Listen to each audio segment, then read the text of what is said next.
I'm gonna start with 5 key things that harm or kill your libido. The first is stress. When stressed, pretty much everything in the body shuts down. Learn to relax, learn coping strategies. This is very important. Studies show that stress related to sexual performance may interfere with sexual arousal. So stop putting so much pressure on yourself.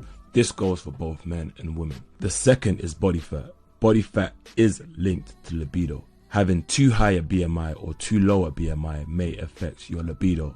But when losing weight, the weight loss process can also affect your hormonal balances. So please, no crash diets. Take your time with it. This is mainly for men. But in women, research shows that the link has more to do with body confidence rather than BMI itself. So learn to love yourself. No pun intended. Comparison is the thief of joy, but comparison is also the thief of libido. The third is lifestyle. Prolonged consumption of alcohol, cigarettes can kill libido, but also lack of sleep, bad diets, lack of exercise are key killers too. I know these are obvious ones. Sleep, very important. But mate, how much sleep did you get last night? Yeah, not enough? I thought so.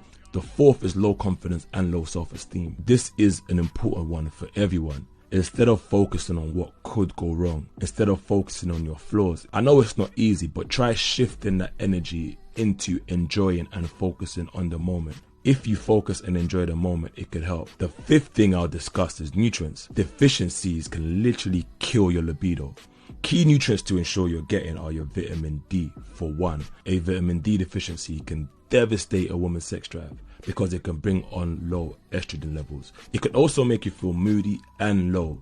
For men, low vitamin D means low testosterone, and that equals low libido. I'll leave the vitamin D3 supplement I use in the description if anybody wants to learn a little bit more. Other nutrients to ensure you're getting are your vitamin A, your vitamin E, your thiamine, your niacin. Niacin is good for blood flow to the extremities. Also your zinc and your omega-3 fatty acids. To be honest guys, anything that makes you more happier, more confident, more full of life will act as an aphrodisiac. So that is worth bearing in mind. Always work on yourself as much as possible. As my boy says to me all the time, it's like, bro, P, you got to stay on your purpose. So guys, you got to stay on your purpose and it will always translate. I put out a vote and asked you guys how you want me to structure this video. A majority of you guys said you want me to have both herbs for men and women in the same video.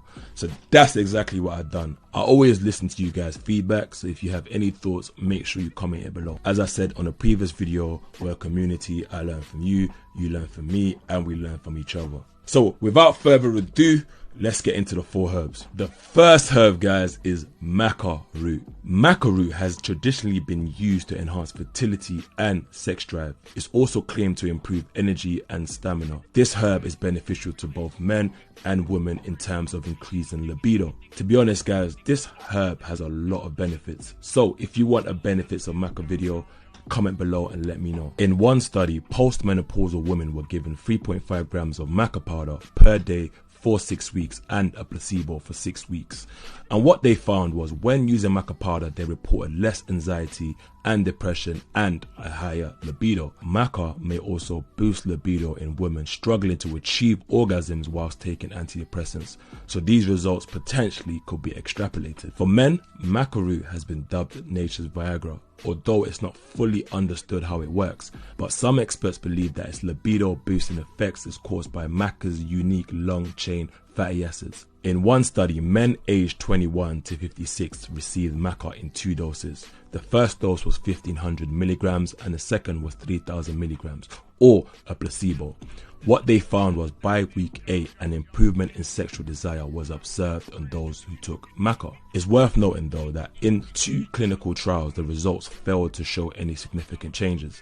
So different people may react differently, and there's a chance that placebo can play a role too. But indirectly, this herb could help, as it's been shown to help with mood, as well as motivation and energy, which can help how one feels and thus how one performs. The second herb is called honey goat weed. This herb has been used as an aphrodisiac and is helpful in treating erectile dysfunctions. For women, it's said that having higher levels of estrogen in the body promotes lubrication and increases sexual desire. 2 compounds in honey goat weed have been said to increase estrogen in post-menopausal women, and these results potentially can be extrapolated. So this herb is beneficial for both men and women. I personally take all of these herbs that I mentioned in this video. The third herb is Panax ginseng. Preliminary studies show that it may help with erectile dysfunction in men. One of the reasons for this is ginseng is shown to help with nitric oxide release for men. Nitric oxide is important for blood flow,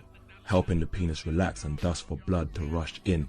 It's very crucial. This relaxation allows the chambers inside the penis to fill with blood so the penis becomes erect. But for ladies, research on its effect is a little bit limited. But one type has been shown to give results, and that is Korean red ginseng. This is the ginseng that matures after about 6 years. Korean red ginseng has been shown to boost sexual arousal in menopausal women, so this potentially also can be extrapolated. The last herb, guys, is a herb called sarsaparilla. This herb is beneficial for both men and women, but how it works hasn't really yet been understood. It is thought that this herb contains substances known as cytosterols, which are similar to testosterone and which may stimulate the activity of sexual hormones within the body. This may be helpful in curing impotence and enhancing sex drive amongst men by optimizing the actions of the male sex hormones. Amongst women, sarsaparilla is thought to stimulate the production of progesterone, the lack of which is associated with depressed libido. Hope that's been beneficial. I'm going to give you another bonus herb right now. A bonus herb is ginger. Every single person can get ginger from their local shops.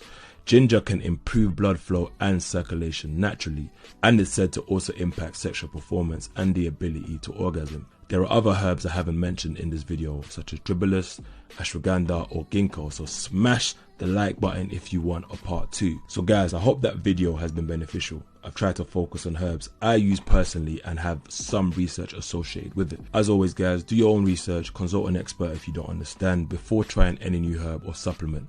If you want to get into herbs, make sure you click my face and get my herb guide.